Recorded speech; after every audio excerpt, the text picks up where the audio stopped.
Good evening and welcome to our first in the CanEx Let's Grow Cultivation webinar series. We're very pleased to bring this to you. The genesis of it was after we hosted our first CanEx Cultivation webinar. We realized coming out of that there was so many, there was so much interest and yet so many areas to cover in this important topic in the industry that we couldn't do it justice, even though that panel was pretty outstanding. So, you know, we opted to go down a route of having a monthly series specific to cultivation, because at the end of the day, even as we look at building out the cannabis industry, and we look at all the different ways in which we can derive value and build, you know, worthwhile enterprises, everything from like the wonderful medicine that we can produce to, you know, offering anxiety relief and retreats and all these different verticals attached to the industry, the heart and soul of it is cultivation. You know, there's so much talk about it becoming a commodity, and whether or not that proves to be true, what you cannot deny about the cannabis industry is not just that this is a plant, is that it has an energy around it. And I think what we have seen in this short span that this industry has come online is that folks who've pursued this purely from a commercial perspective without respect for the history and the understanding of the energy of the plant have already gone by the wayside.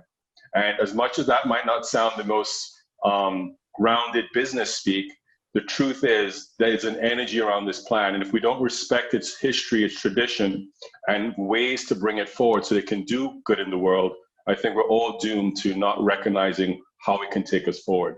So we're very pleased as CanEx to be able to be in a position to do this. And, you know, when we started CanEx, one of the key things I've been saying all along was a rising tide lifts all ships. And in saying that, what I meant is we all need to help each other at this very young stage of the industry if we're going to get somewhere. And too often we've seen people act like crabs in a barrel, not really helping one another.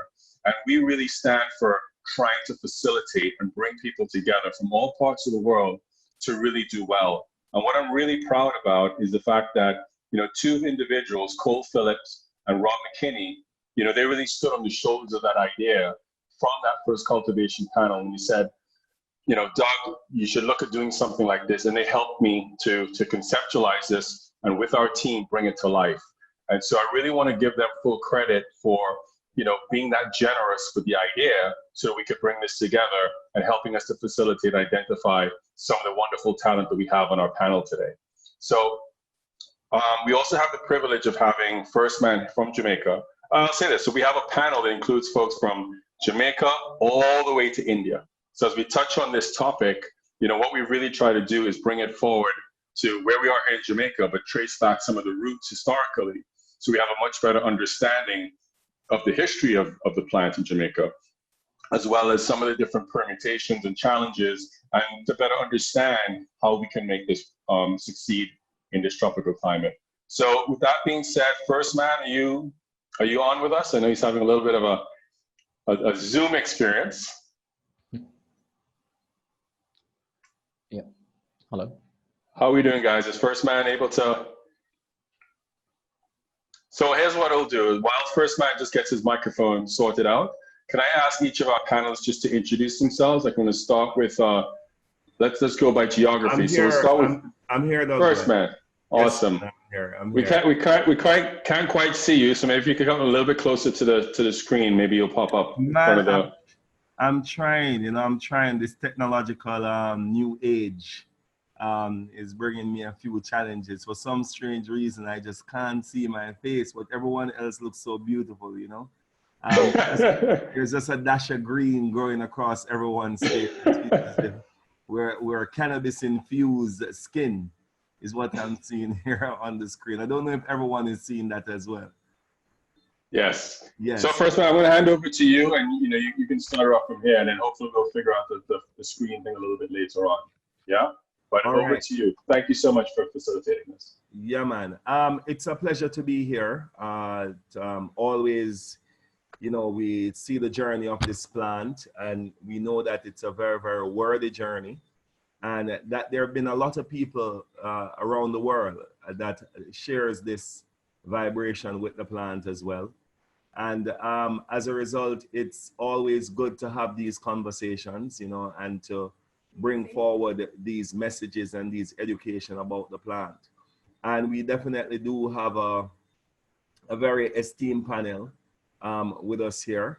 And, you know, we always like to just bring forward that journey, you know, of the globe, because this is really a global relationship. It's a very young um, time that we have spent with the plant as human beings. This plant is thousands of years old, and you know we want to explore that today, because for us being Rastafari, it's always about a relationship, yes, and this relationship must it really must bear the type of fruit and respect that is necessary. And we want to give thanks to the CanEx family for taking that time out to sort of create this network of relationship that we must have to protect the plant world. I think we owe everything to the plant world, and it is always taken for granted. So right here, you know, we have our esteemed guests, and I'm going to be biased. We're in the Caribbean, so I'm going to start with the Caribbean man, Dr. Marcel Emmanuel, to sort of kick off the introduction at the moment, and we will do the same with all panels. So the roadmap for this is that the panelists will introduce themselves, you know, and say a little bit about what they are about. And then after this, we will go straight into, you know, what the deeper discussions. Of course, please remember there's a question and answer sign. So time. So we would want you to, you know, go to the chat room, put your questions there. We'll acknowledge whatever we can within this process. But yes, yeah, so we go through that. We will conduct the reasoning with the panelists, and then closer to the end, like the last 15 minutes, we will go to the question and answer. So please stay in touch, because we want, myself included in the panel, want this to be an interactive moment. So let's go, Marcel.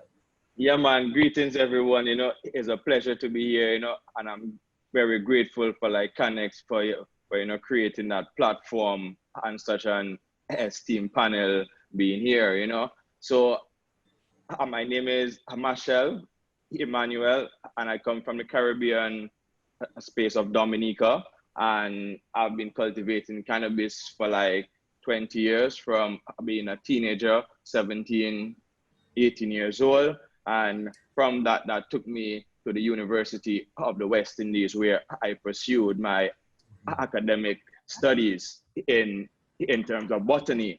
And I finished a PhD based on tropical horticulture with a focus on fruits and vegetables. On the advent of the decriminalization of the Dangerous Drug Act in 2015, that actually created a unique opportunity now to rekindle that intrinsic relationship with the cannabis plant and engaging in cannabis research. So I'm the principal investigator for the life science cannabis research group. I also serve as the vice chairman for the Bureau of Standards Cannabis Committee, where we have published 3 local gazetted standards for cultivation, processing, packaging, and I've also done extensive research looking at the potential and the economic viability of the land races that we have within the Caribbean region, and really understanding the value chain from a commercial standpoint, and how do we maintain proper health, safety, and environmental stewardship while engaging and developing an industry based on a cannabis plant, which provides a wide myriad of different products.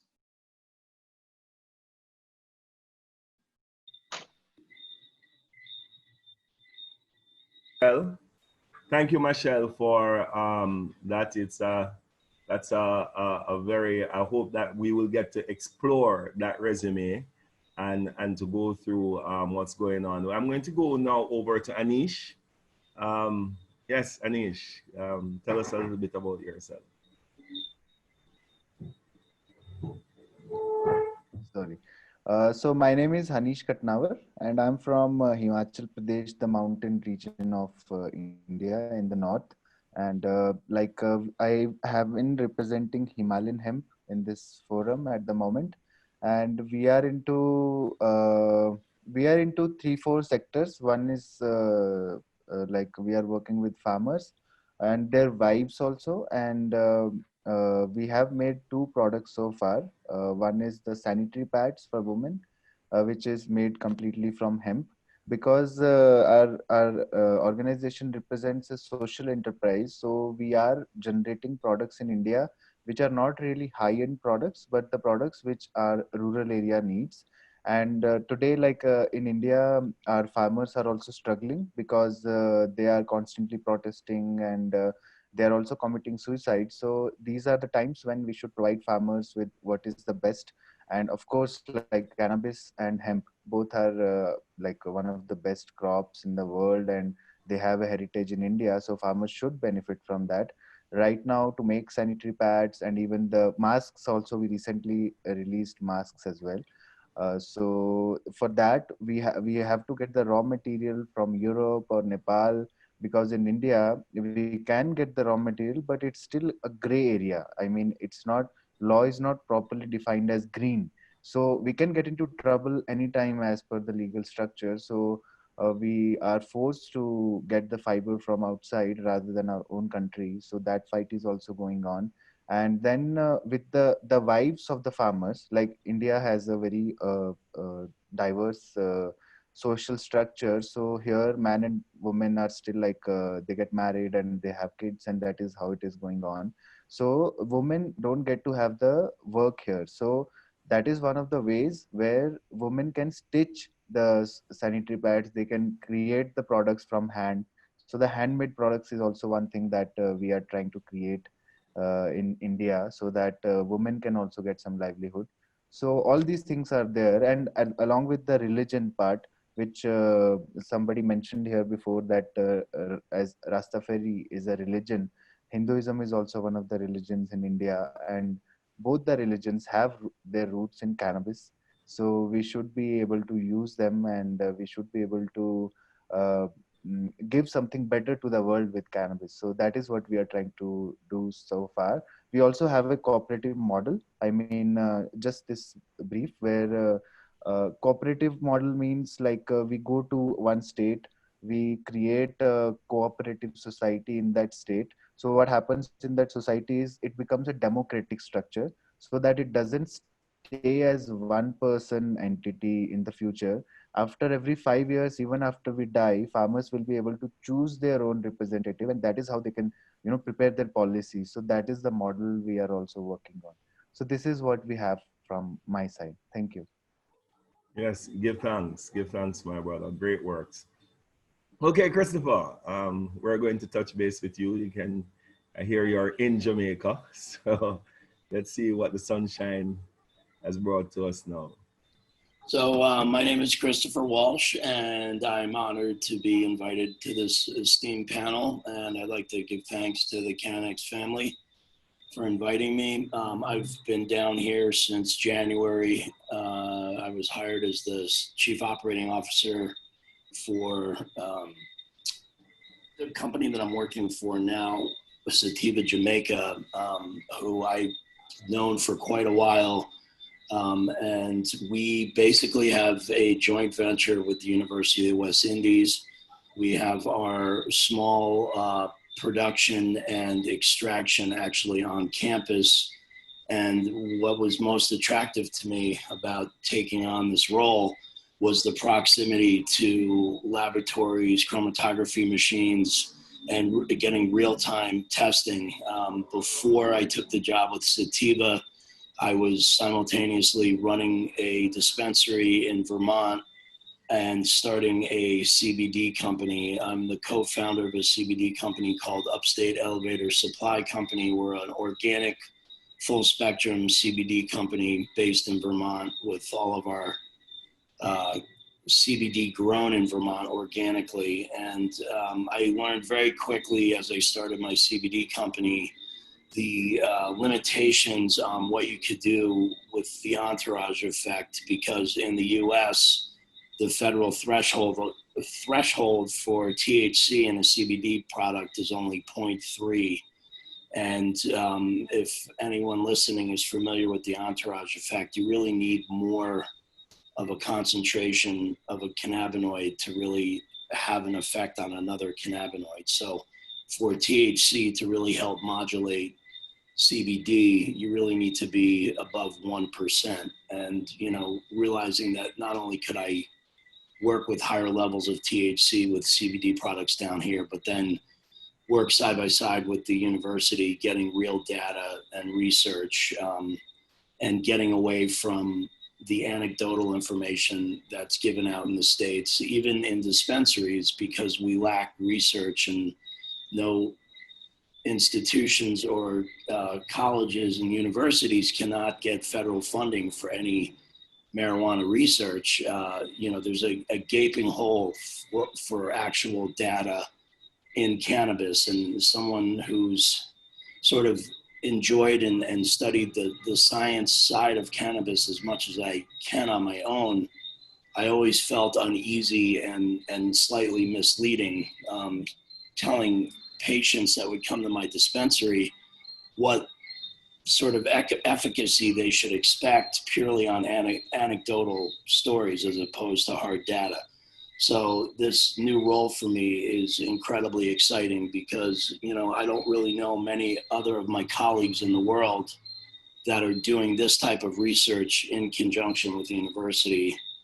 And, anything that we're developing, and I'm doing a lot of collaborations with Dr. Emmanuel, we can get data to really back up our claims and our exploration.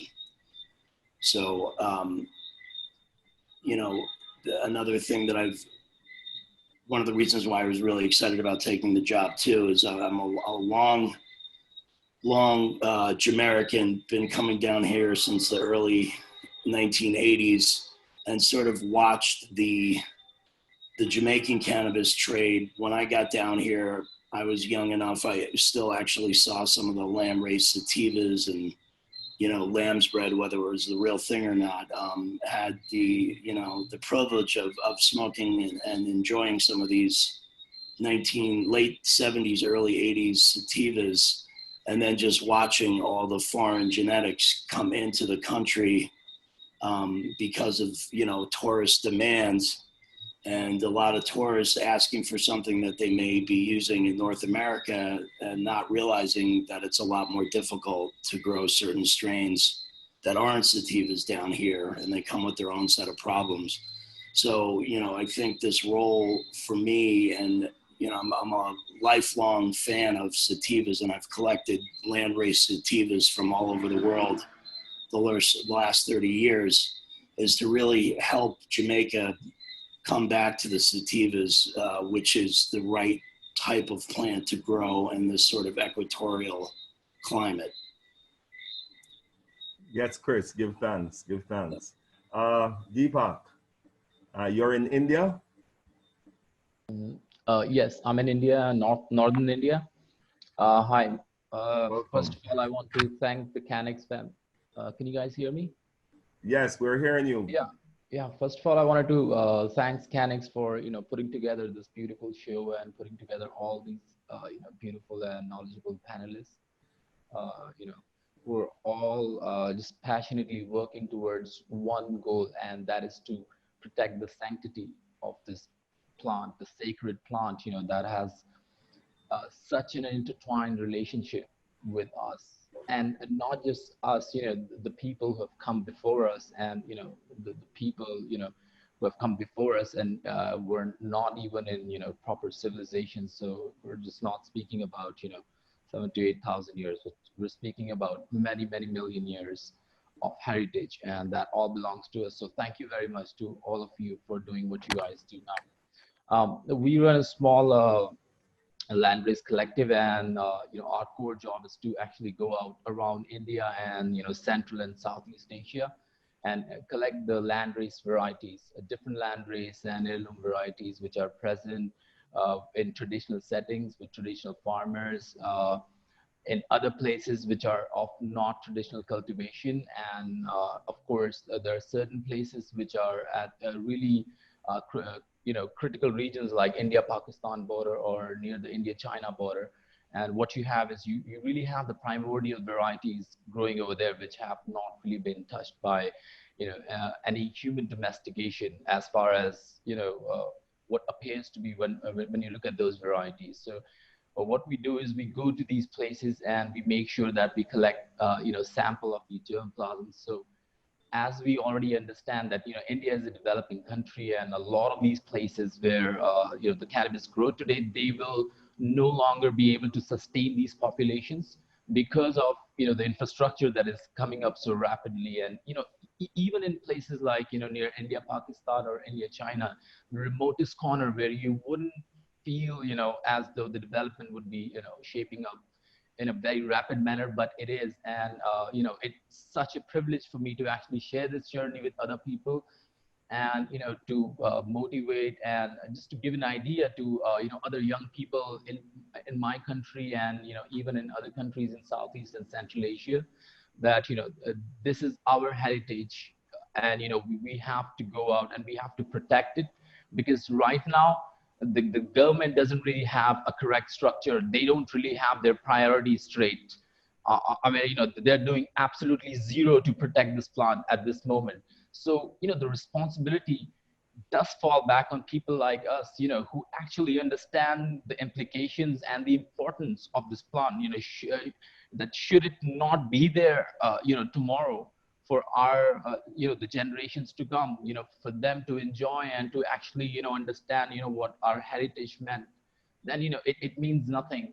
I don't want that, the generations that are coming, they should only be able to enjoy the hybridized cannabis. It's great, and, they have higher concentrations of cannabinoids and terpenes and, pretty much all the secondary metabolites. But what is really important here is the history and, the heritage and the culture that is, attached to this plant, the spirituality, that animates from this plant. It is just universal in the way it affects everyone across the globe. So if the sanctity of that plant has to be saved, then I think it would have to come from the roots. And, we have to protect all these land races from wherever they happen to be at this moment. We have to get there, and we have to protect them and preserve them and spread them to all the people, who are right now dedicated passionately to protect this plant. So basically, that's what my core job is. That's what I do. I have a team, and, they help me tremendously from Central to Southeast Asia. And we're just trying to collect all of these samples and trying to get them at one place, as soon as we can, as fast as we can. And at the same time, we're also making sure that other people have access to, this archive of seeds, so that then they can perform their research and, whatever work they're doing towards the plant. Thank you. All right.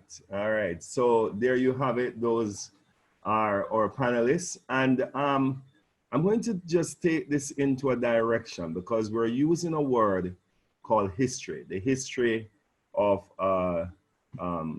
Sativa in Jamaica and the Caribbean.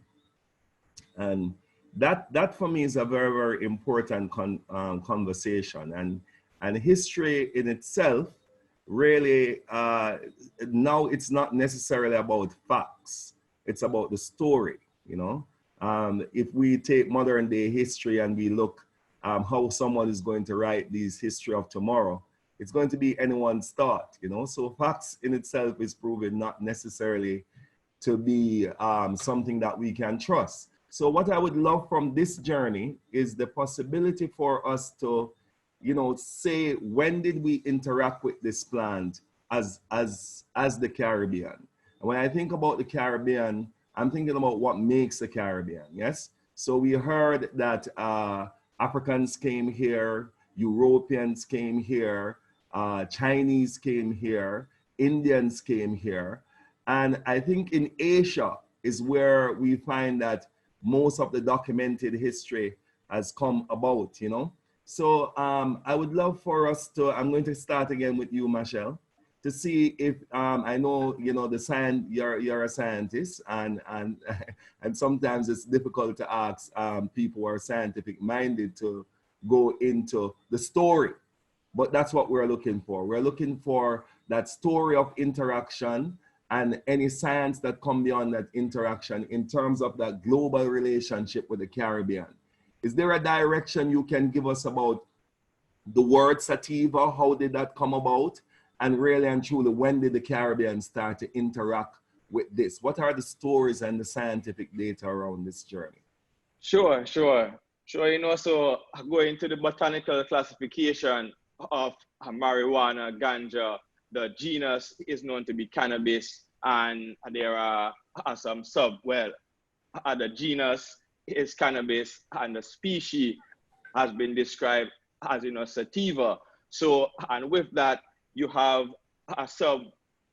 subspecies known as indica, sativa, ruderalis. But in recent terms, molecular research has definitely pointed us to the direction of narrow leaf drug cultivars versus narrow leaf hemp cultivars, and the other side where you have the more temperate cultivars of the broadleaf indica, hemp, and drug cultivars.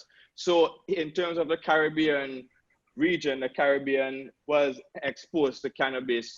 Well, first of all, cannabis is not native to the equatorial climate. Cannabis exists feral, natural, without human intervention within that temperate to subtropical zone. So coming to the Caribbean, when the Spaniards discovered the Caribbean in the early 1500s, they actually brought the punitive hemp ancestor to the Caribbean. For, as we all know, cannabis is the strongest tree fiber within the plant kingdom. And it has been speculated that the pyramids were actually cultivated from hempcrete, which is a biocomposite made from other hemp fibers. So cannabis came here during the 1500s for the practical reason to repair the sails of the ships and for ropes. However, it did not really took on root to become a feral plant. And so that is documented, and we have seen where in Cuba, it really took more root, where they had much larger hemp farms in the early 1500s. So fast forwarding to the indentured laborers time, where the Asians came to the Caribbean following the abolishment of slavery. And we've seen where the places that these indentured laborers came from, such as Agar, Baha, Bengal, close to the Nepal region. And a lot of these indentured laborers came as people who worked within the household, who like took on administrative roles on the slave plantations. And it was documented in 1913 that this was where they saw a commingling taking place of the African people commingling with the indentured laborers, where they partake in smoking cali weed after a day's work. So the Indian culture fusing with the African culture really saw the infiltration of a cannabis culture being documented throughout that time. And we have seen where, fast forward to today, how the intrinsic relationship that Rastafari has, developed with the cannabis plant, seeing that a lot of the doctrines that Rastafari do portray today is rooted within the Indian culture, from being that vegan lifestyle to that self of I Hinduism to like patronizing the word ganja, which is a Hindu term, so we have seen where this fusion of African culture, especially within the Jamaica dispensation, really took root within a form of cultural expression, developing from that spirituality coming from the Hindu culture, fusing with the African culture. Yeah, okay, give thanks. Now, I wanted to go straight to you, Anish, in terms of the Hindu culture, you know, and to give us a kind of just following on what Marcel really says, in terms of like your own personal kind of introduction. Was it through that line of the Hindu religion? And just give us a little background on what you would know as those similarities as well that you can see that has passed on over on this side. And is it is it original to that world, or have you ever heard of it coming from somewhere else to that world as well? Okay, thank you for bringing that question. So, like cannabis in India, it plays a very sacramental role, and it is one of the major religious herbs. Like when we start our cannabis profession, or like as a journey, when we start, the first thing that we know is like it was mentioned in one of our ancient texts, which are the Vedas, and there are four Vedas, and in one of those Vedas, cannabis is one of the holy plants. Apart from there were five plants which were mentioned, and cannabis was one of those plants. And in India, we call cannabis as bhang. So bhang is so when if you are visiting India, if you tell anybody cannabis, they might not know, but they will definitely know bhang in rural areas, because it is associated in drinking form when there is this celebration about Lord Shiva. So Lord Shiva is also one of the deities. You all know about him, and we also know about him. And it's the Shiva celebrations in the month of February called as Mahashivrati. Mahashivratri means the night of Shiva, and Mahashivratri means the great night of Shiva. So it is a one-day event, but it is celebrated for 3-4 days. And in that time, the bhang consumption. I'm going to mention bhang here because I feel all of you are now like in line with bhang.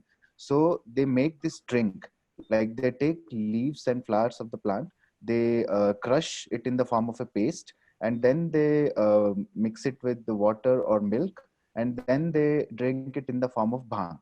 So that day, even police also doesn't come and catch you on the day of Mahashivratri, because it is religiously sacramented.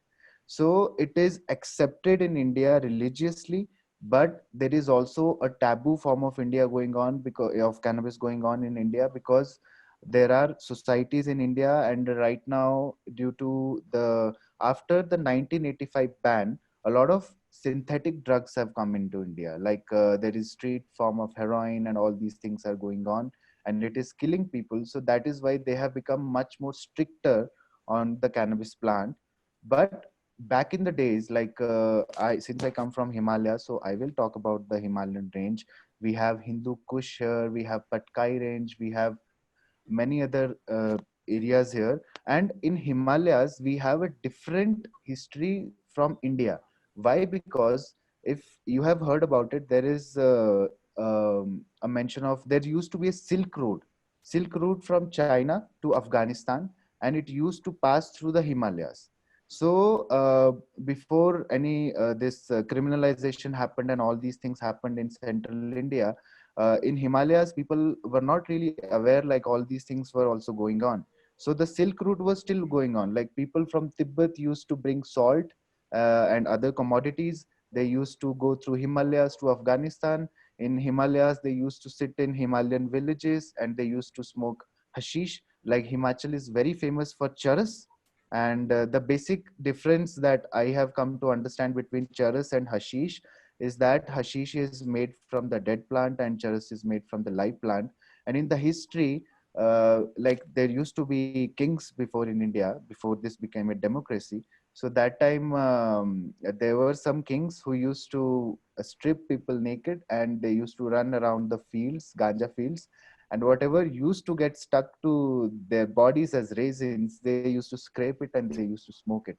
So that is the history of like the Himachal Pradesh region specifically, and that's very beautiful. So so from Afghanistan they used to get opium. So opium is also very traditional to our religion. I mean, right now there is a lot of like, I don't know whether people here are in support of opiates or not, but here in India we don't see opiates or opiates, but opium is also given traditionally, like our grandmothers, like right now she's dead.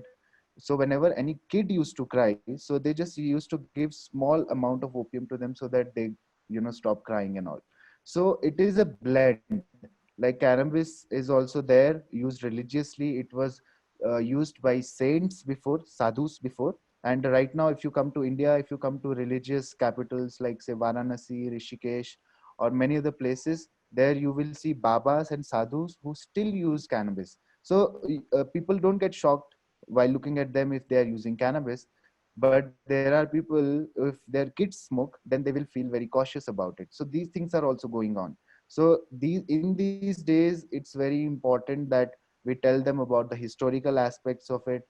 And if I have to talk about the indentured laborers that came to Jamaica, so they were mostly from the eastern part of India and maybe from the South Indian part as well.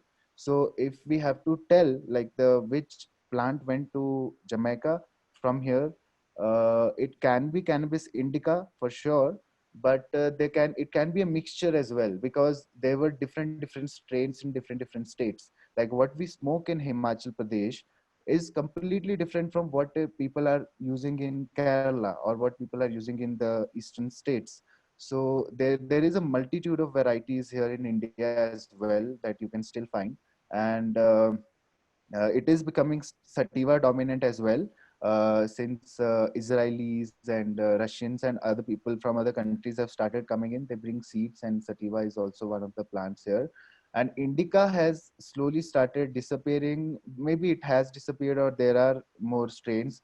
Maybe when we talk to Deepak will be able to put more light on it, whether we still have indica or not. We do get indica here in the form of hybrid strains from outside, but I don't know how much of indigenous variety is still left.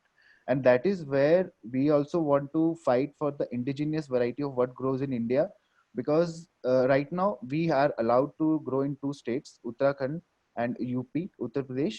So in those states, there is only 0.3% THC variety allowed, and we are totally against that, because we don't want the entire country to be full of 0.3% THC strains, because that is not even our history, and that we want we don't want even as a future as well. We are okay for a controlled cultivation of 0.3% THC wherever it is geographically possible. But if I have to tell you about the climate of India, it is more moist. Like there is more moisture in Indian geography, and the land is also rich in nitrogen, and there is monsoon. So because Himalayas are there, so whatever wind comes from the oceans, it is stopped by the Himalayas, and that is what goes back, and that is what makes the rain fall on the Indian subcontinent in the very important time of August and September. So that time the plant flourishes, and after that there is some sunlight, so the THCA gets converted into delta THC. So sometimes if farmers don't get illegal farmers, I mean, right now I will call them illegal farmers because it's not legal, but I'm totally with them, because it is illegal because of the system. It's not because they wanted it to be legal or something like that. They are continuing the tradition, and we support those people, but we want it to become legal so that they can have some legal money. And so I was talking about the climate. So the cannabis plant in India will have higher THC percentage if we like grow it naturally. So I mean, so we should go for that variety which has good THC amount as well. And like we named our organization specifically as Himalayan hemp. I'll tell you why. Because Himalayan hemp, we want to term it as one of the hemp forms which are also psychoactive in nature. Like the plants which grow here as highly medicinal, and they can give us fiber based properties also. So far we are talking about segregating them as fiber type cannabis or drug type cannabis. uh, I'm not using drug as a negative term, but that is Right. how it is defined in the books. So but we have a variety here which can be a mixture of both. So rather than eradicating that, we should continue with that. And so I talked about Shivaratri and like Shiva. And anciently, we used to mention, there was a mention of a plant, a drink called Soma. So Soma is a drink which is, in the modern time, it is confused with alcohol. So people think that it is alcohol used to be the Soma. But to my understanding, it seems like it used to be the drink of Bhang that people used to make, and that Mm. is for your long life and the vigor that you need in life. And they used to drink it, and with time people forgot about what was Soma. And Soma was actually a form of a nectar. Like if you drink it, you don't die. Like it used to make you immortal. And I have read some texts in old Indian culture, like medicinal ones. So there was a big book of 400 pages. In that book, there were seven pages associated given to cannabis, and they mentioned it as Vijaya. So Vijaya is the name which was given to the cannabis plant anciently in the Vedas. So Vijaya is a mixture of cannabis and hemp. You can call hemp also as Vijaya and cannabis also as Vijaya. And when you drink it, it becomes bhang. So Mm. this is the some of the aspects that I wanted to tell you about. Thank Maybe in the further conversations when there are more questions, so we can talk about them.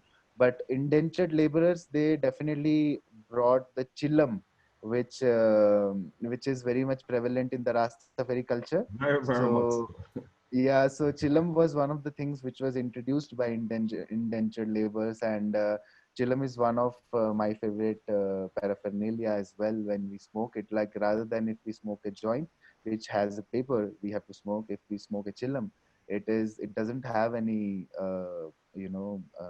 negative effects. So that also, if you smoke it, like right now it's 6 in the morning. After this, maybe I'll go and have my chillum as well. So we sit straight, we have a chillum, so it goes breathing down completely to your spine, and then you breathe it out.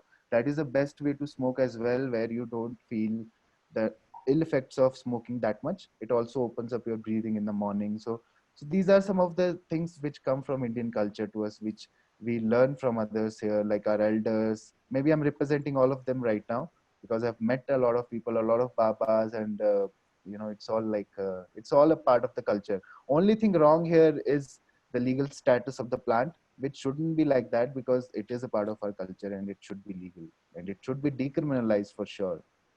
Thank you. Definitely, definitely. Now, Chris, I want to come over to you, basically because of what you said in your introduction, your relationship with Jamaica and this word land race. Yeah. Yes. So Yeah. if we're going to be saying that this thing comes from different parts of the world, as Michelle was saying, um, it's never really in the tropical areas and so on.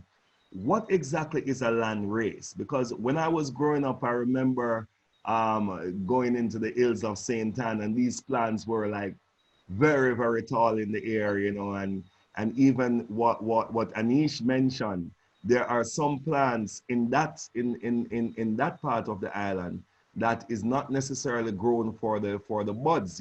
People actually, I don't know if you know about this, Michelle, but they'll only get the resin from the plant. So what exactly is land? How do you qualify something to say it's a land race and it needs to Um, be protected by Jamaica?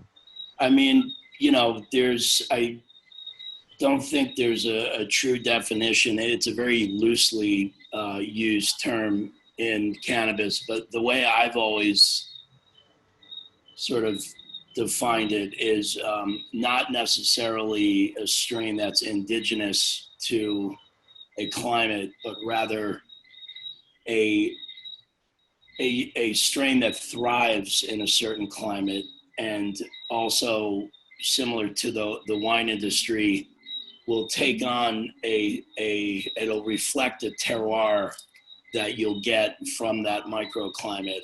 You know, I haven't done enough sativas down here in different parts of the country to use an example, but you see it with the Kushes in the US. You know, you have Tahoe OG up in Northern California. You've got Irene OG down in Georgia. You've got some OGs that have been, OG Kushes that have been up in Vermont and haven't been crossed for the last 20 years. A lot of people say they originated down in Florida. So it's a strain I know very well. And, you know, some of the testing that Phylos has done has really proven genetically that these are all identical strains, and that there's been some genetic drift or deviation based on different parts of the country that they've been kind of kept in multiple generations, and that environmental pressure will change the plant, and the plant will change in a way where it will thrive in that environment. So back to your question, for me, when I first started coming down here in the very early 80s, you know, there were 3 or 4 sativas. You know, I even hesitate to start talking about lamb's bread because there's so much controversy, and, you know, there's really little way to prove if anybody's still sitting on the original lamb's bread. But, you know, that is clearly a sativa strain that, you know, in discussions with Michelle, you know, we both feel is probably originally from South America, or, you know, possibly Colombia, a derivative of like a Punta Roja or one of those Colombian sativas that had been grown in Jamaica for a while and really stabilized and thrived here. And then I guess in layman's terms, it sort of takes on the characteristics of Jamaica. You know, you could take a lamb's bread that you're growing in Jamaica and do it in Colombia or South America, and over several generations, it's going to change the morphology and the characteristics of the plant. So, you know, to me, landrace is something that's been in a country in a specific climate for a while, and it thrives, and it sort of starts to reflect unique characteristics that you don't necessarily see with that exact strain in a different climate. Good. One person in our chat room just said localized, you know. So, localized? Yeah, localized. Yeah, perfect. Yeah, so it took on, you're saying it takes on the environment of the space, the taste, the flavor, right? And so on. So which means, Chris, you're saying that the same experience, that if it came from India, that very same experience may not be the experience we have here. Absolutely. I mean, even when I'm such a sativa fan that I'm probably the 1% of the population that has tried to grow a 16 or 17 week sativa inside a tent in, you know, the cold climates of Vermont. And, you know, I know that I'm not getting the same representation that, you know, we're seeing with some of the sativas that we're growing down here now that are flowering for 16, 17, 18 weeks and just absolutely thriving. I mean, it's an honor and a privilege and a joy for me, who have been sitting on all these landrace sativas for so long, to put them into an outdoor environment where they just absolutely thrive. Beautiful. And reach their potential. And, you know, we're developing tissue culture at Sativa right now too. So as we sort of try to isolate some of the land races that do well down here in an equatorial climate, you know, I'm also, with my love of CBD, most of the CBD strains that I've worked with in the States are broadleaf. And, you know, Jamaica has so much potential to be a real production island for CBD. I think the export's going to be a lot easier than what we're dealing with THC right now. I've talked about it in a lot of like grower meetings, but you know, Michelle and I, one of our goals is to really sort of have a high CBD sativa strain, and there are some out there, but there's not as many as there should be. So, you know, one of the goals of Sativa is creating CBD, you know, thin leaf CBD strains that'll thrive in equatorial climates, and then we'll do tissue culture. Give thanks. All right, so just please remember, audience, we're going to come up close to our question and answer time, but now we're going to go over to Deepak. And the Deepak, it's the discrimination that we're concerned about, you know, and I hear it in your presentation as well, this pain, you know, that we feel from the authorities and so on about our plants and our heritage. You spoke a lot about the heritage as well. Where did you think this discrimination came from? You know, because here in Jamaica, I think mainly because of the colonial, your mother will kick you out of the house because you are interacting with this ancient plant. Say in India, where you have always known do you get that from your local community? I mean, how does it work? So I mean, it's a really difficult situation, and I think just as the Hanish also, touched upon the same issue that while cannabis is such an integral part of the Hindu culture, or I should say rather, is of the entire India, regardless of the religion, because a lot of people from other religion also who live in India, they tend to use cannabis for different reasons. So while it is ingressed in our lives in such an organic way, at the same time, there's a stigma, and not just a stigma, a huge stigma that is attached to this plant.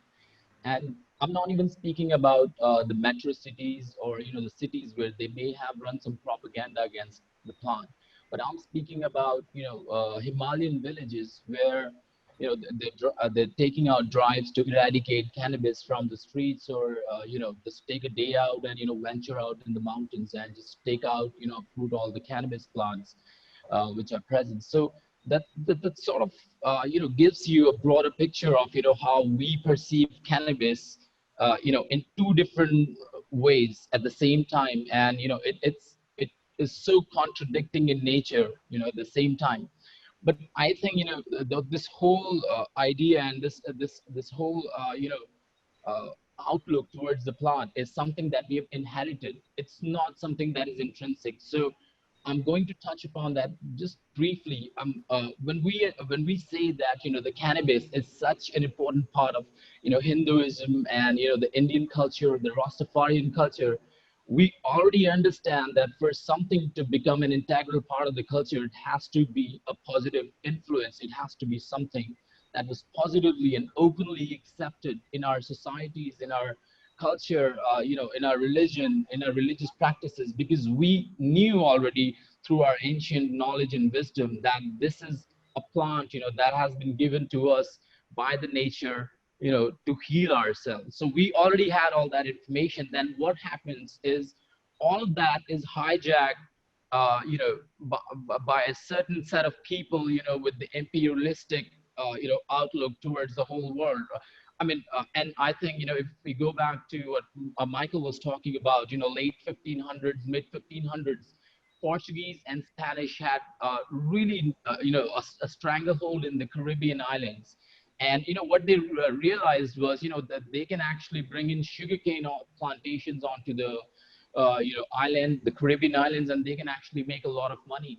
They can use the laborers down there, and they can even bring some laborers from other slave countries that they countries that they had enslaving at that time, like Western Africa. And we all know, I mean, that's how those people ended up in the Caribbeans.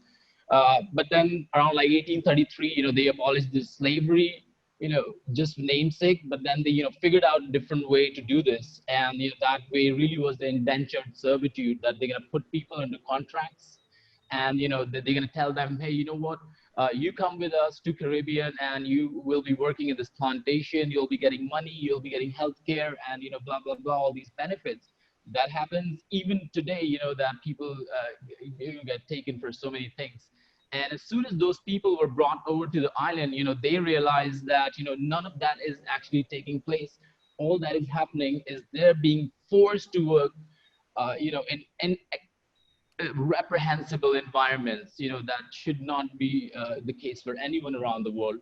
And when it came to paying, most of the people these people hired, and they were so clever about doing this.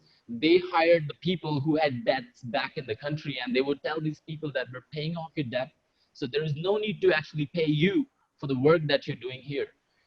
Now we have to understand at the psychological subconscious level, this is where the negativity really starts to kick in, about the whole thing, about, the other people coming into, because, we don't intrinsically hate someone, we don't hate people just for being different, but we don't actually like someone for what they represent and what they do, right? Their affiliations, that's what really, puts us off or anybody off. Now when that started happening, the people who were there, they had a very specific pressure on them, and that pressure was to preserve their culture and, preserve their religion, which anytime if you see, people are brought to a different, area or a different country, immediately they just, rally up together and they try to preserve every bit of the culture that they have. And that's one of the reasons, the cannabis actually came from, the Eastern Ghats, the south and the southeast coastal regions of India, or like the Malabar coast and places, to the Caribbeans. And the beauty, however, the beauty of it all, just to detour for a second, was the southeast India and the South India has almost exactly the same climate type and about the latitude positioning that you have in the Caribbean. So the environment and the terroir is different. The terroir would be different everywhere. There will be small things will be different, but if we speak by and large, then those plants came from a from a tropical region, and they were taken to a tropical region. There may have been a little bit of changes in the soil type, because I was looking at the soil type, and they seem to have two different ones, although the broader profile seems to be the same again. So those plants just found themselves at home readily. I mean, maybe most of the plants wouldn't have even realized that they've been taken from southern Indian coastal regions, and now they're being grown in the Caribbean, if we have to like anthropomorphize plant in a way. So Deepak, that. Deepak, I just wanted to just stick this in. So have you tasted the one that have come over here to the Caribbean, and to make a comparison to what you have over there? Are the flavors, because someone asking the question and answer, and we're getting close to that.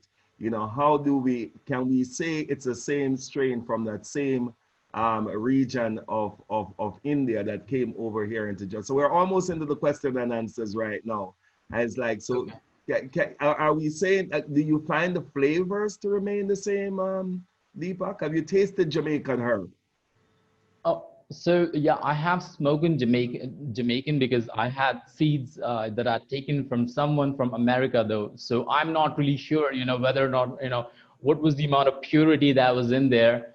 But when it comes to taking seeds, I mean, a lot of people in US actually have seeds which may have some part of it still in there, and some of the breeders have actually made selections for the longer flowering versions. So what it really represents is more of the the equatorial side of the parentage. So you can really see that in the phenotypic expression.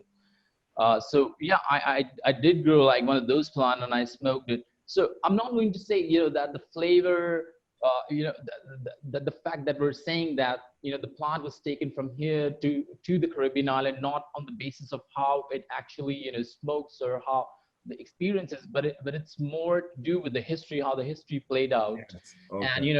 And and how these people were taken from a specific region to another region, and then they had this pressure, a very specific pressure, to preserve their culture and religion in the wake of other communities popping up, like Southern Asians, and there were still other people out there which were that was a byproduct, the commingling of the slaves before, and the local people, and even the Europeans like Portuguese, Spanish, and French. So they had this pressure that they had to segregate themselves, and they have to preserve their culture, and everything that is associated with it, it had to be preserved. So that's why cannabis, being such an integral part of Hinduism and the culture itself, it got preserved in such an organic way, that people weren't thinking like us today, oh, it's cannabis, we have to go save it. For them, it was obvious. It was the thing to do. There was just no other way to look at it but to save this, because it's our heritage. So that's how it really came to be. And after that, once the plant was there, I'm sure a lot of other people started taking advantage of it. But with that said, you could not undermine the fact that, before we came there, there were African slaves which were brought from Western Africa. And as we already know, there are, traditional cannabis regions within Africa as well. And there are a lot of landrace varieties, which come from Africa. So there may have been instances that, smaller fragments, of the cannabis genetics would have been brought from Africa as well. And then some from India as well. And even some from China. I mean, who knows? Because these things have not really been documented in that way. So what we really call the island cannabis or the Caribbean cannabis may even be an amalgamation of these three iconic, varieties from China, from Africa, and India. But when we speak about the probability and the plausibility of, following a certain story, because not all of it is going to be factual, then we have to look at other aspects that what most probably would have happened. So in the Hindu context, the plant is such an important part of the culture that it's easier to really visualize how they would have really, gone great lengths to save it. So yeah, and this is our history. This is what we have today as a plant, and what happened after that. In the 20th and 21st century, what's happening right now. The other varieties are coming in, and they have like completely diluted, and infected whatever the pure variety was on the island. I mean, that kind of, again, in a way, is another chapter of really something. I mean, I don't want to use the words because don't want to make it political in any way, but we can really see, I mean, how things are unfolding now. So I think it's very important for people like Chris, who are doing preservation work in the island as well. I really commend him for that. And I don't think a lot of people are doing it, but if people like Chris and Michael are there and they're spreading all this information and motivation to people through platforms like this, I think a lot more people would be preserving land races very soon. Okay. Well, listen, it sounds as if this panel was so good. When I look at a lot of the questions, they seem to be around things that you would have covered. But there's definitely, all the questions seems to be based around networking. So for example, Marcel, the ones from Guadeloupe, they're saying that the herb from Dominica seem to be spicy and nice. Is there any land race in Dominica that can be basically shared? That's my interpretation of the question. Same thing, Chris. In terms of just the whole idea of sharing tissue culture, those are the kind of vibration that seems to be coming out now.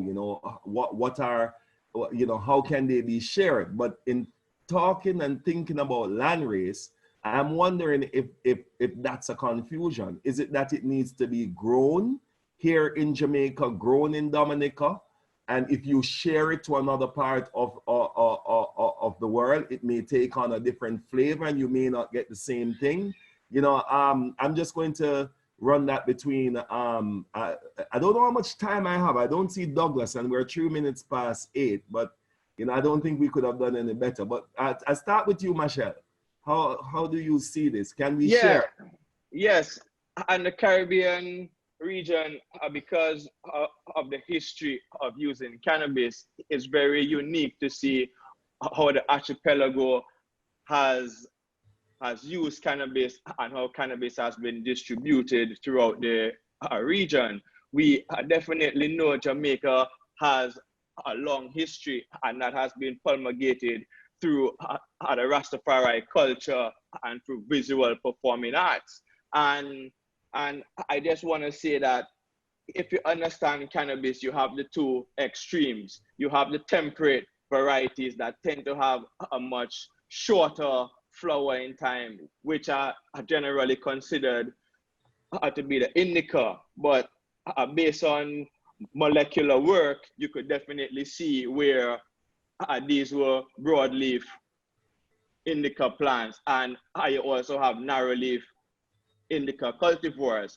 So when you look at other places that the indentured laborers came from, they came from a latitude from, let's say, 23 to 28 degrees, a latitude which is to the eastern side, and Jamaica being at 17 degrees latitude, you see where these narrow leaf drug types, the more sativa plants that have longer flowering times, really flourish throughout the equatorial climate. However, in the early 1990s, late 80s, you saw the more tropical, no, the more temperate cultivars coming to the Caribbean for practical reasons, which basically saw the transformation. For, if you look at footage prior to the 1980s, you would see the cannabis trees growing very tall, growing for 6 to 9 months, flowing throughout the shorter parts of the year. So you see where you have long narrow leaf plants that flower for much longer period, and you have temperate plants that flower for much shorter periods, and those are physiological adaptations for survival for the various climates. So today we see where cannabis grows within every possible climate.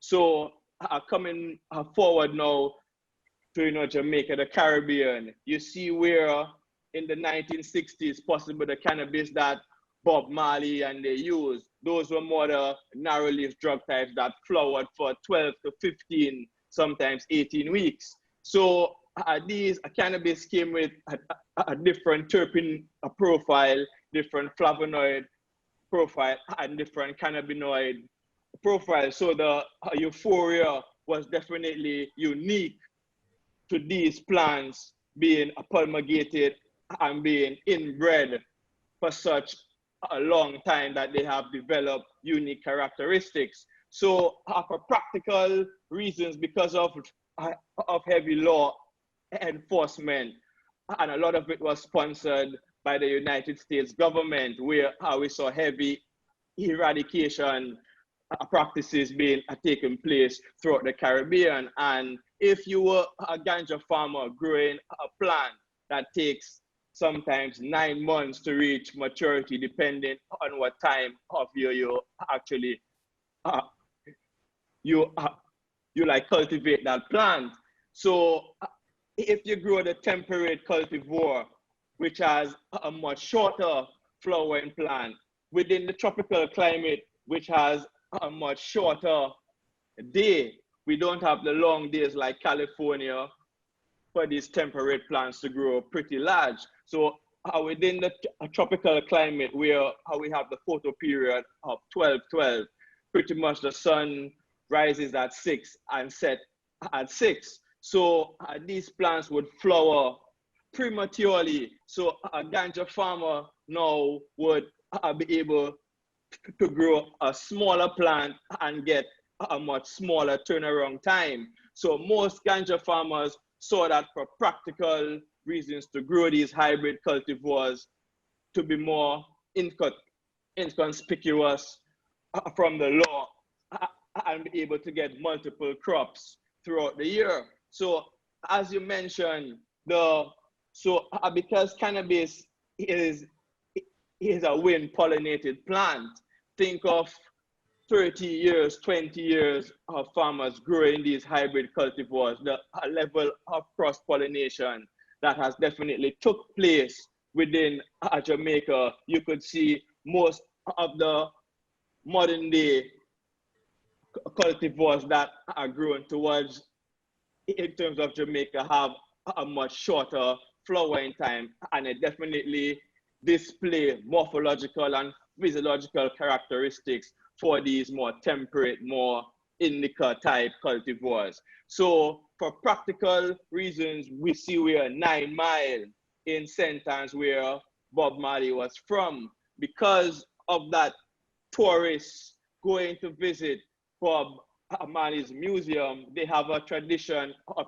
collecting chakras, which is the hashish, the finger hash. And if you know the physiology of a plant to actually collect hashish, the plant must be flowering for a much longer period, have much looser inflorescence. So the capability to visit that plant consistently to collect the hash, that plant needs to flower for more than 10 weeks. So you see where 9 Mile has preserved that long flowering narrow leaf drug type plant for those practical reasons. So looking towards the Caribbean region, we see where Dominica being the only Caribbean space today that has indigenous Indians that were not extinct through colonization, and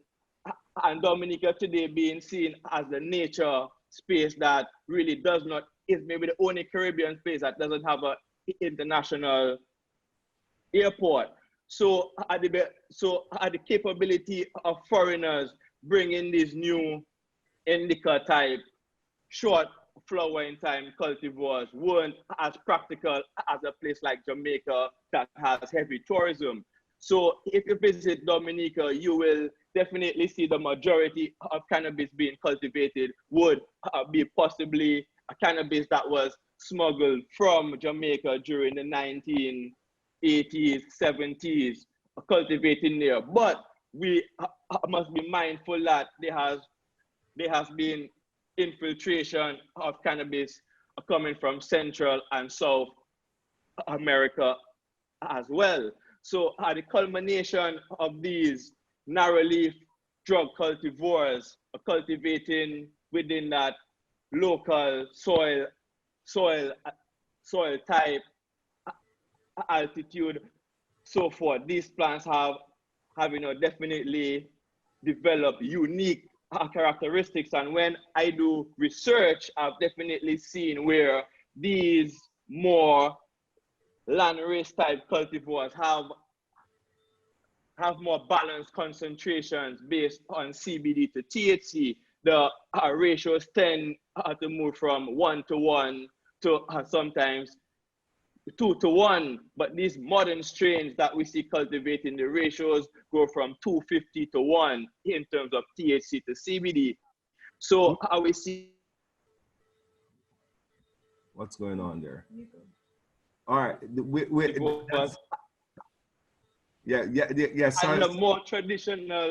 And the more traditional users could definitely see where these cannabis plants never really passed more than 10% THC, but the euphoria was very stimulating. So how we approach cannabis moving forward within that commercial sense, we need to understand the end value, because recently I have did some experimentation where I have grown hybrid cultivars, and I've grown like narrow leaf cultivars from Mexico, Brazil, Dominica that really display physiological and morphological characteristics for equatorial cultivation. And there is significant differences based on the yield being produced. So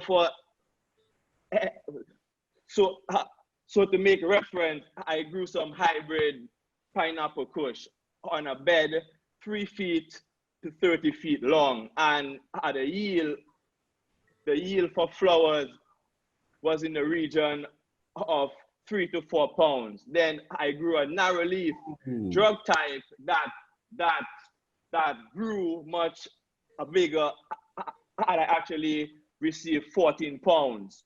So you could see the difference based on the yield of an equatorial plant.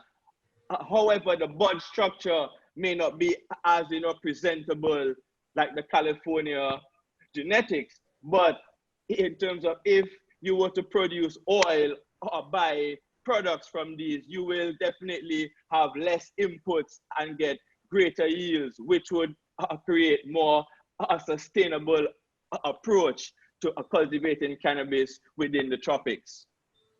Beautiful, beautiful. Well, that just leads me over into you, Chris, because there's this question here, you know, which is there any land race? Well, first I must acknowledge the facilitator himself, extraordinaire Douglas. Are we good on time, Douglas? Are we going okay so far according to your? Yes, man. We have an hour and a half, so we have, in terms of time left, we have about 15 minutes. Okay, beautiful, beautiful. So, Chris. Yes. This question is about is there anything that is 0.3% less THC that is a natural strain and not a GMO strain? Does that exist in nature? Yeah, I mean, you mean a CBD strain with less than 0.3 THC? Well, that's what I figured. It's asking for a land race, across a land race. That is a 0.3% less THC, like a natural strain that has not been altered or. Well, I mean, GMO strains, I personally don't work with them. You know, it's not that I've tested everything for GMOs, but you know, the CBD strains that I work with that are below 0.3 THC are not industrial hemp. The ones that I've made and crossed myself are not industrial hemp strains. They're actual drug cultivars where I bred the THC down and bred the THC up. But I'm a little bit confused. I mean, I know about GMO and I know about all the rumors about GMO seed production, but I don't think I'm answering the question because I don't understand it. Yeah, I'm trying to because there are, okay, so you did this again. Question to Chris: have you ever come across a strain that is 0.3% less THC, like a natural strain that has not been GMO? That has not been GMO strain. You get it? You get it? I could sort of help still based on within nature, definitely mutations take place, and within populations, because humans have formed such an intrinsic relationship with like cannabis, humans have been breeding cannabis for centuries. So there has been a sort of natural selection taking place where humans have generally bred for THC within drug cultivars, but within industrial hemp, growing for seeds, growing for fiber, the plant was selected for those characteristics. So I'm sure within nature, there is definitely some cultivar, some plant that exists somewhere that would definitely have a very low percent of THC and a high percent of CBD based on just natural selection. Give thanks. I know, Chris, let me just go a little bit over to India and then I come back to you, Chris. And the question I want to ask is the one that you don't want to touch. But we're talking about sativa. Right. And, you know, there's a lot of conversation as to whether or not is lamb's bread a method of planting? Is it actually a strain? You know, there's a lot of conversations, and I know you don't want to get into the boiling water of what that really is, you know, but we want to just touch on that. But let me go over to Deepak and Anish. This conversation of strain, can you identify, was it ever identified like that? Was it just natural varieties that grow in any way? And, you know, like in Jamaica, yes, we have variety of mangoes, but mangoes is mangoes, if you know what I mean. And then East Indian, Julie, was it like that? Was there a choice of cannabis that was used, sativa that was used during that period of time that can be identified and correlated with what came over into the Caribbean? Did it have a name? We take you first, Anish. Keeping the order. Yeah. So, you know, one of the reasons that makes me feel like, you know, that the plant may have come from, you know, the Indian coastal regions is because of, you know, the way it expresses phenotypically. So it has a tall structure, and it branches profusely. What would make you believe that this plant has evolved in an environment that is really humid, and it supports a lot of lateral branching and a lot of foliage. And the plant can grow very sparsely because the air has a lot of moisture in it. So when it's blowing through the plant, the plant doesn't really have to worry about keeping the moisture intact in place, just like they have to do in places like Afghanistan, where what you have is a very stout structure that just holds the moisture from the ground up. And if the dry and the arid air passes through that structure, if it's a very open structure, it's the probability of that plant surviving is pretty less.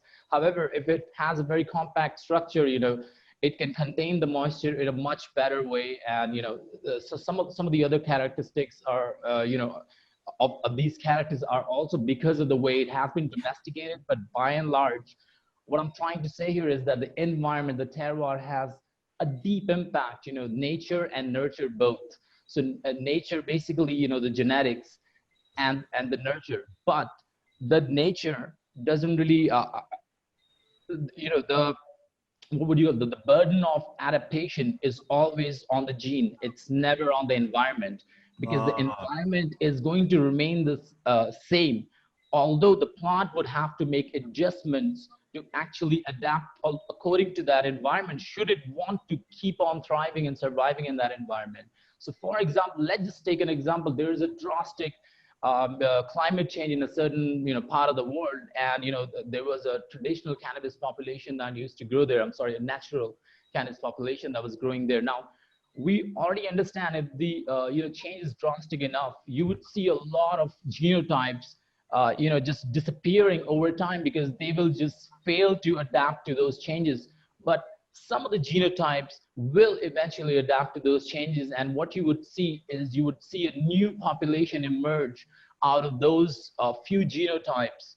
And that's big. That basically is what really needs to be understood, that the burden of the adaptation that is on the plant. So when the plant is taken from an environment that is very coastal and humid, and it's taken to a place like Caribbean island, which is pretty much, I would say pretty much, not exactly, but the same, then you understand that the phenotypic features will not change a great deal, although there may be some changes on the molecular level, that the amount of cannabinoids may change the variety and the spectrum in which they appear, and that may change, and so it may express a lot more colors because of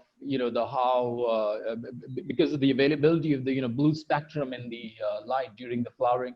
So of course there would be certain changes when it goes from one environment to another environment, but pretty much if a plant is being taken from a similar environment to similar environment, the changes are not going to be profound. So when we look at the Caribbean plant, that is actually referenced as a landrace, the variety that actually adapted to the local environment, that looks fairly similar. Again, I haven't smoked that, but I'm speaking in the basis of what it appears to be. It appears to be exactly, or strikingly similar to what you would see around the coastal regions of India. And then you read about the history part, then the whole puzzle it just fits right in. But with that said, I said that before, that there were other people who were there. There were people from southern China, there were people from Western Africa, way before the indentured servers were there. So you have to take all of that into the account, and at least give them some consideration when we're speaking about this. So really referencing the traditional Caribbean landrace back to a very specific landrace may be a little difficult, but if you talk about an overall structure or in a very by and large manner, then you can definitely see what part of the world it could have come from. And you could definitely, say that it could not have come from a place like Afghanistan, or a place, that is situated higher up on the latitude, and it's very dry and very cold, and the season is short, and they don't flower very longer. So you understand this part. The relationship is. The relationship is a bit clear when you look at it like that. But Exactly. But yeah, I wanted to expand just a little bit more on the relationship on your side, Anish, in the sense that for us as Rastafari, that plant was the bridge between the spiritual and the material. Okay. So in other words, no matter what, you know, some people say the word sativa would mean, you know, that which is cultivated. Yes. So we wanted to know, was there any economic relationship associated with because, you know, we talk about the spiritual, but in Jamaica, it sent children to school. It as a group of people that the system was so much against, you know, it allowed us an opportunity to still have livelihoods, you know, while we were so discriminated against. You know, was that aspect involved in that world in India? Yeah, so the economic aspect related to cannabis comes into the same Himalayan region again. So before there was currency exchange in India before, but there used to be barter system in India in the rural areas, like where the villagers live. And in say in my village, I also come from a village. I'm not from a city, so in my area still barter system is going on. Like if we give someone our wheat to make it in the form of a flour, so they charge something, like they take some of the wheat and then they give us the rest. They don't charge us money. So these practices are still going on in the some of the villages, and that practice for cannabis was done between Tibetans, us, and Afghani people. So that was the exchange of opium, cannabis, like in the form of hashish and salt and all these things.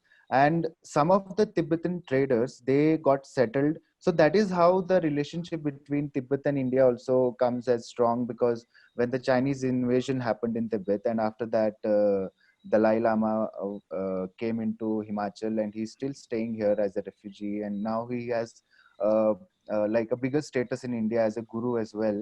So I mean, so a lot of Tibetans also started living here in India, in the Himalayan ranges especially. And these are like so it used to happen. And right now this is the problem that we are facing, because in the Himalayan range cannabis was so economically entwined that now people don't have anything else to grow. And especially in Himalayas, where if you try to grow any, say, food crop like wheat or any grain or anything like that, in very high altitude villages it won't grow, but cannabis will still grow there.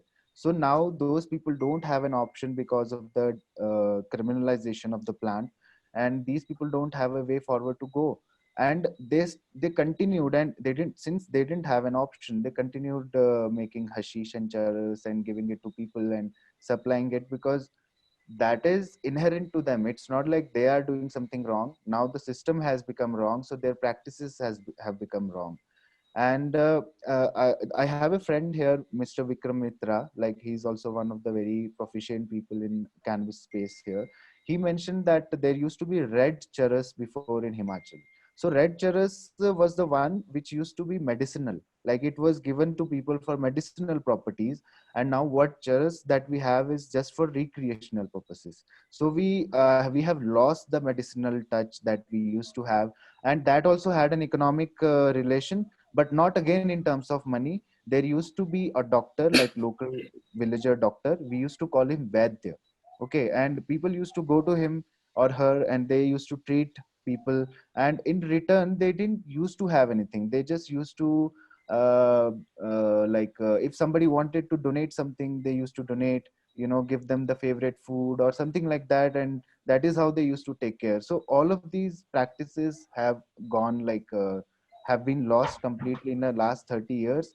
And villagers in the Himalayan range, they have suffered the most, because they are not able to adapt to the new economical requirements. Like, say, this is a digital media like age right now, we are talking on this webinar, but the villagers here are not used to that. So we know how to make money through all these virtual platforms, but they don't know. And they also don't know what other crops to grow, because it's not like they can't do it, but the natural condition here is such.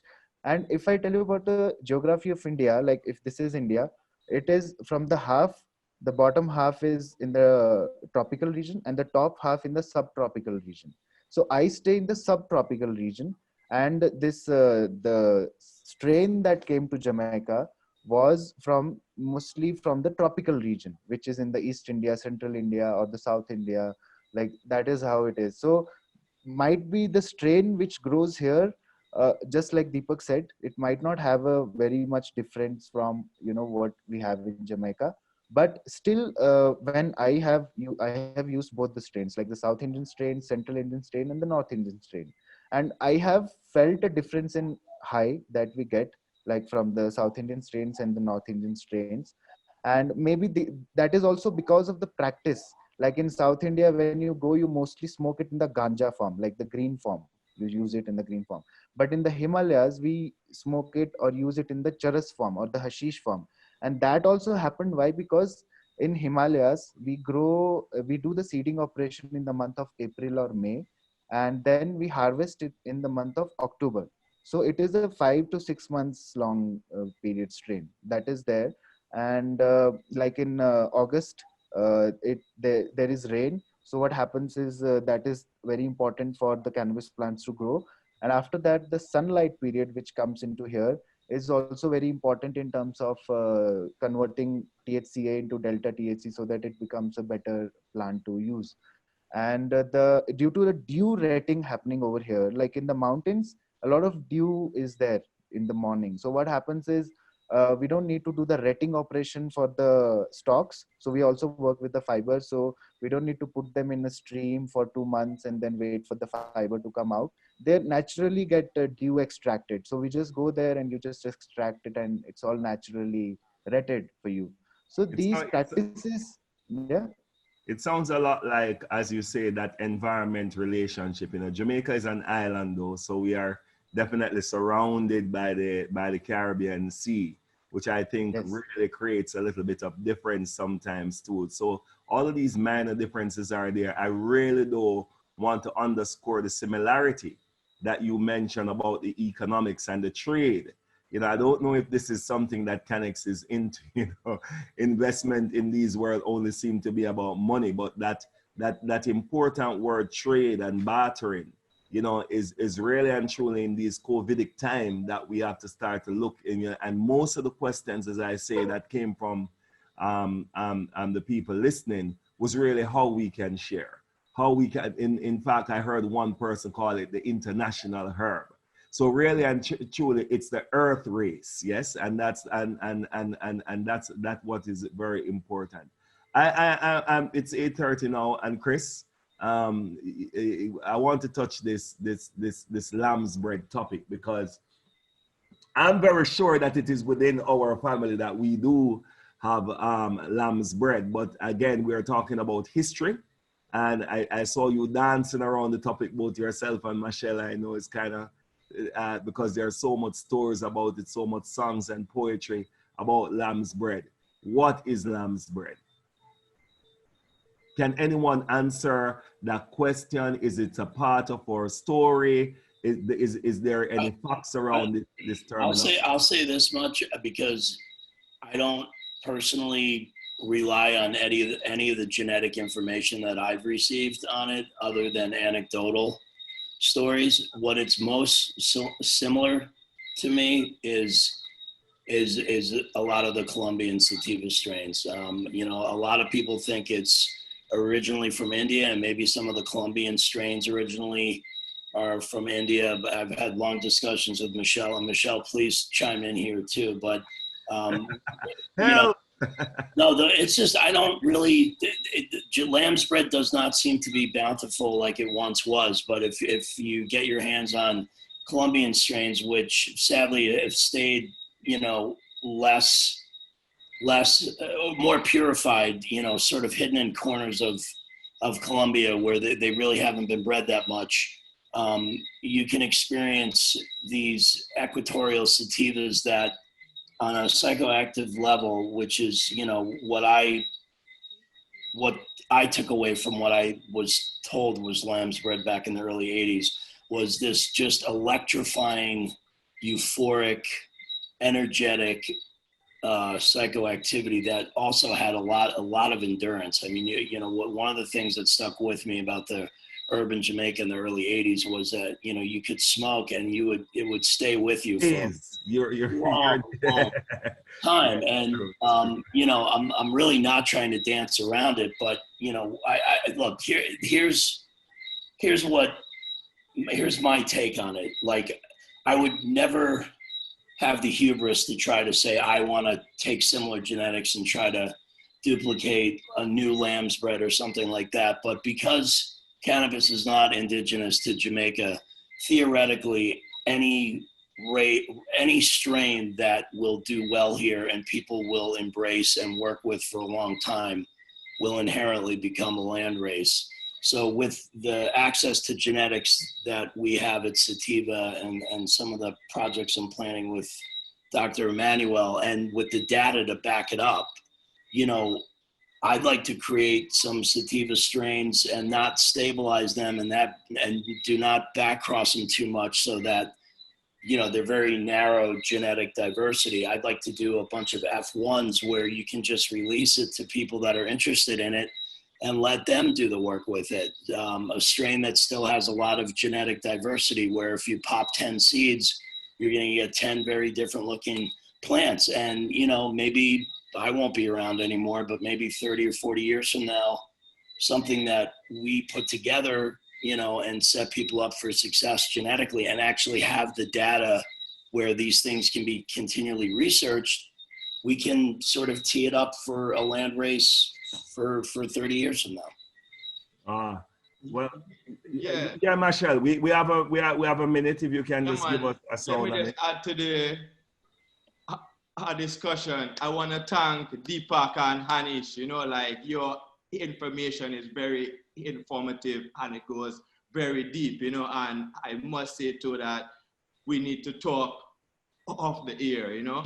But going on with the discussion, I've definitely grown cannabis seeds from various regions on the Asian continent. One of the plants that I've grown came from Rosal, you know, and growing that plant, I've definitely seen the similarity based on the morphological and physiological characteristics that were documented based on the internode length, the leaf area index, and those plants are very similar to what we would have called the Caribbean landrace plants. So definitely the humid tropics has definitely contributed to that expression of that phenotypic where the plant needs to dry out and not be prone to botrytis mold that you see being a very persuasive with the short flowering times that have much denser buds. So there are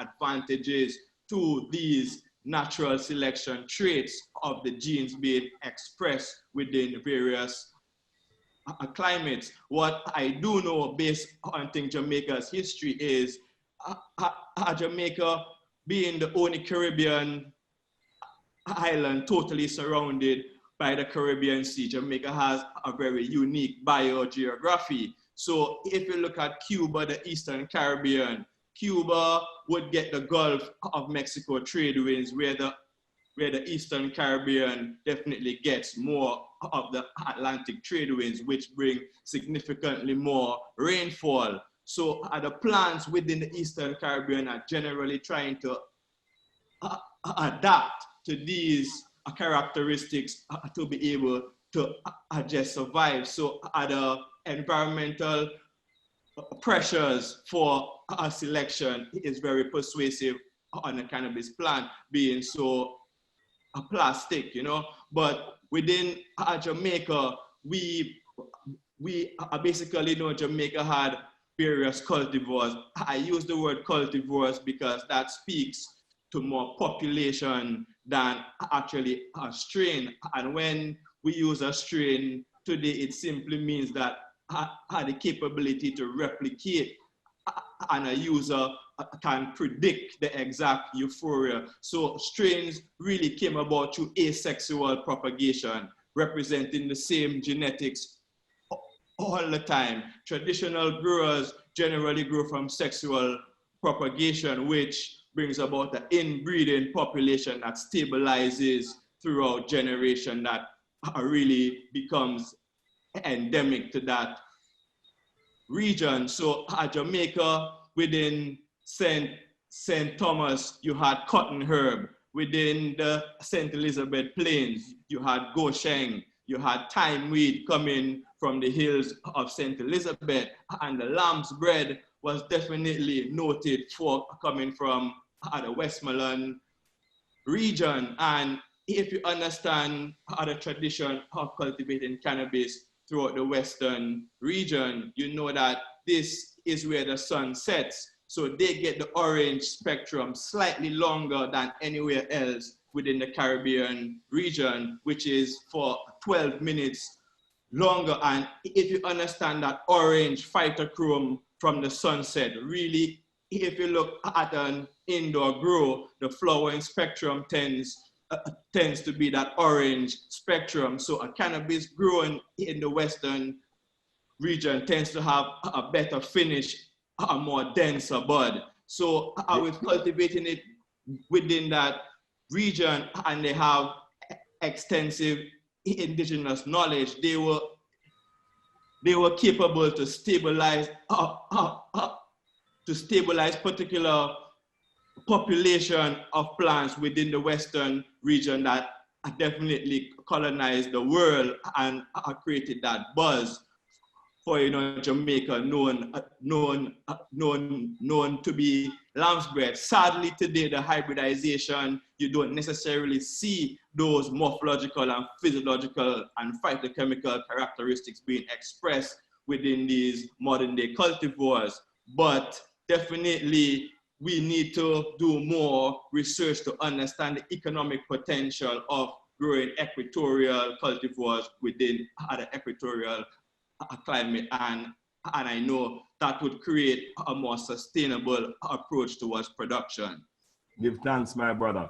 Now listen, this has probably been one of the most qualified panel I've worked with as it relates to the topic. I see the facilitator himself there. I know he's a time man, and I don't want Rastafari to be blamed, as we are people for all night. It was a pleasure, you know, to speak about a plant that in relation to the world vision of preserving and sustaining a better planet, the 2030 vision, this plant impacts about 15 goals of that 2030 vision. The Sativa strain is definitely our cultivar, as we prefer that terminology as Michelle is putting forward, to keep on to the naturalness of the plant. I know for cleaner soil, removing carbon emissions from out of the air, providing nutrition, impacting on the people who are in poverty. They are the ones actually doing it by domination around the world. This plant can actually save the planet. Yep. We realize that commercialization needs a healing. It's very, very important. And the plant has presented itself in so many ways to heal commercialization, reduce plastic. I mean, it was a frightening thought to think that I could really say it would be nice if China took on thousands and thousands of hectares of planting so we can get rid of plastic from off the planet and use it to substitute. It builds, as Marcel was saying, things like the pyramid. It contributes towards the journey of Crete. We are in a fabulous time. History of tomorrow needs to be written today. It was a pleasure moderating this. And over to you, Facilitator the Great. I hope this worked out to the CanEx family to be something that is worthy. I definitely look forward also to speaking to everyone else outside of this forum. And it is very clear that this topic needs more time. Thanks, First Man. Well, I have to say it's a real privilege to be able to be a part of this and facilitate what's going on here today.